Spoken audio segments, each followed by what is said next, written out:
Ayun, magandang araw sa ating lahat mga kaibigan. Muli na namang nagpabalik yung lingkod, Rondy TV mo. Bago tayo magpatuloy sa ating topic mga kababayan, hingi lang po ako ng kunting pabor. Sana po pakilike ng video na ito. At sa mga hindi pa nakasubscribe, sana po pasubscribe ng YouTube channel, Rondy TV mo. Yun na nga na mga kababayan, tuloy na tayo kagad sa ating topic. Yun na nga, ayon kay PNP Chief Benjamin Acorda mga kababayan ay mahirap na nga talaga matagpuan itong katawan ni Catherine Camilon mga kababayan dahil nga sa tagal na ng panahon 3 buwan na mahigit na nawala nga itong beauty queen. Kaya nga ayon kay PNP Chief Acorda ay sa totoo lang ay talagang mahirap na matagpuan ang katawan ng isang nawawala sa mga ganun ka tagal na panahon o mga araw mga kababayan ang lumipas na hindi pa rin nakikita ang nawawalang beauty queen na si Catherine Camilon mga kababayan. Pero umaasa pa rin naman yung Philippine National Police at itong si PNP Chief Acorda mga kababayan na sana matagpuan nila na ligtas itong si Catherine Camilon. Ganon din yung kaniyang pamilya mga kababayan, lalong-lalo na yung nanay ni Catherine Camilon na talagang naiiyak mga kababayan at nagmamakaawa na kay Police Major Alan De Castro na sana magsalita na ito at ibalik na nila yung katawan o si Catherine Camilon mga kababayan. At itong si Jeffrey Magpantay ay ito na nga lang yung inaasahan ng pamilya ni Catherine Camilon na makapagturo o magsasabi ng katotohanan kung ano na ba talaga ang lagay ngayon ni Catherine Camilon. Ito ba ay buhay? Ito ba ay patay na? Dahil nga ayaw rin magsalita itong si Jeffrey Magpantay mga kababayan na driver bodyguard nitong si Police Major Alan De Castro. Yun na nga mga kababayan, wag na natin itong patagalin. Sabay-sabay na natin itong panoorin. Good morning po, Chief. Hingi lang po sana kami ng update about po sa case po ni Camilon po. Case ni? Missing Beauty Queen po. Yeah, just like what we have said before, yung police na involved, na-dismiss na sa police service. And with regards to the, yun ang inaalam natin about yung buhay ni ng ating supposed victim. And medyo matagal na, so we are still hopeful na buhay pa siya, and we are doing our best. Kasi tatay din ako, and I know how it feels. So sana para matulungan na rin to. Sir, meron po kasing interview last week with CIDG Chief. Sabi niya po parang yung as days pass by, ang masasabi ko lang medyo mahihirapan na tayo mahanap yung body ni Miss Camilon. Palinaw lang po sana yung body, sir. Well, these are the realities. Habang tumatagal talaga yung from the moment na nawala siya, ay medyo matagal na. But I'm still, we are doing, gaya na sabi ko, we are doing our best. And bilang tatay, I want magkaroon na talaga ng tundok to, finally dito. With regards to the case, pinupuso naman natin. Sir, regarding po kay Major De Castro po, nasa holding pa po ba siya ng 4A ngayon? Ano na pong update po sa kanya since na-dismiss na po siya? Since he was dismissed from the service, he is now released from our custody. Kumbaga wala na siya. But still, the criminal case will be pursued by the PNP. Yun lang po, sir. Salamat po. Transparency, balik lang ako dun sa case ni Beauty Queen, si Miss Camilon.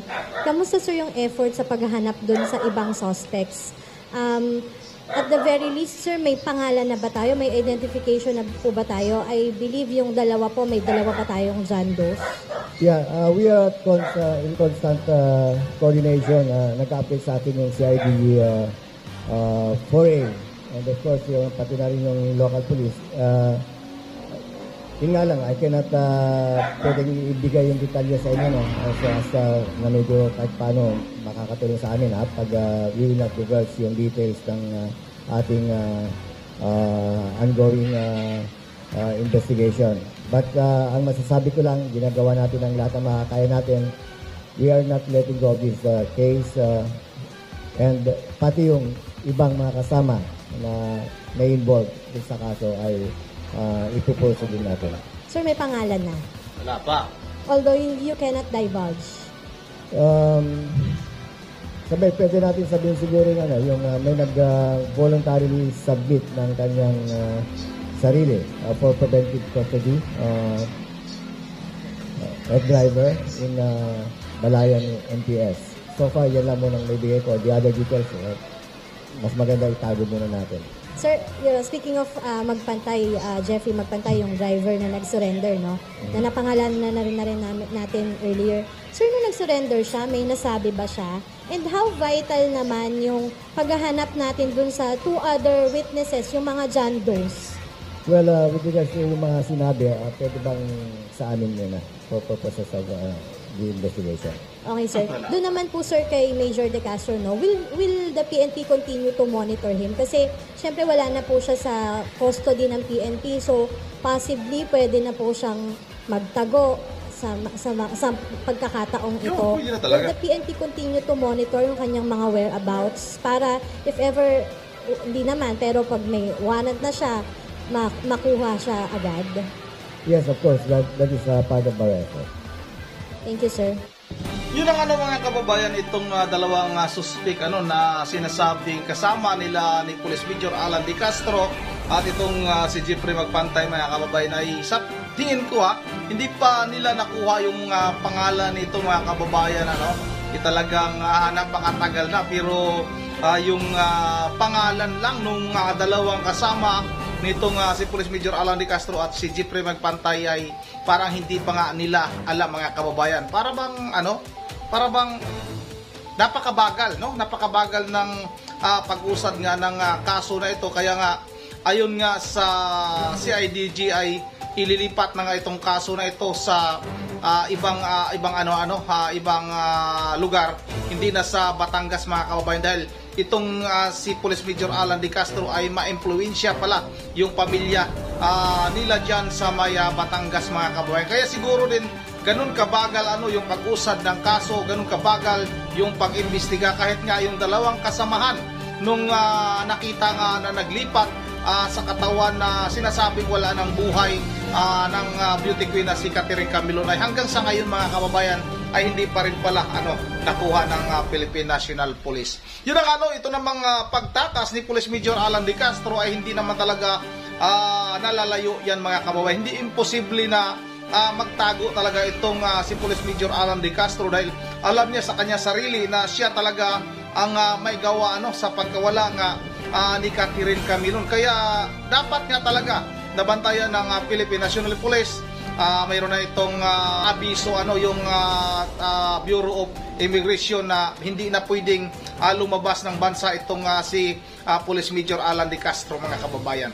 Sana nga mabantayan. Paano na lang, mga kababayan, kung bigla na lang magbayad ito at makalayo nga sa ating bansa itong si Police Major Alan De Castro.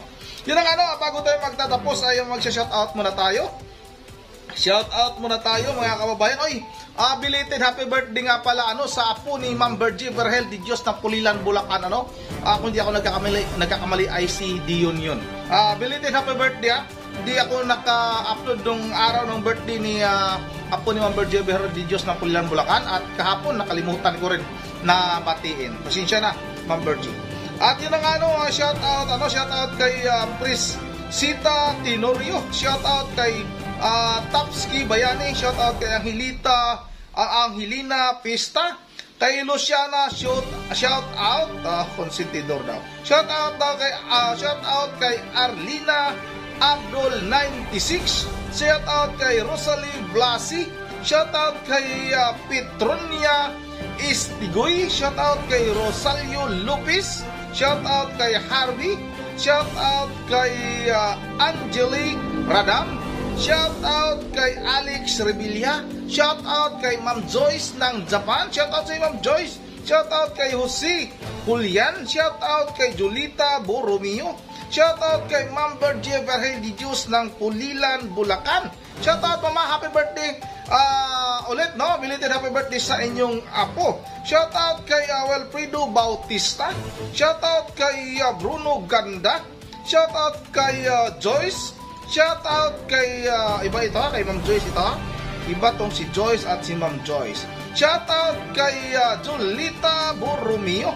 Shoutout kay Miga kung guwapa, si Imsley. Shoutout ha. Shoutout kay Ginny Colindres, at kay Artemio Duran. Kay Ma'am Caroline Kawakami, shoutout kay Roberto Tawadan at kay Robert Mabaling. Yan ang mga kababayan. Hanggang dito na lang muna. Habol natin si Lourdes Rosalie Malita at si Jumidis Alas ng Negros Oriental. Once again, this is Rondi TV mo. Ingat ang lahat. God bless bawat isa sa atin.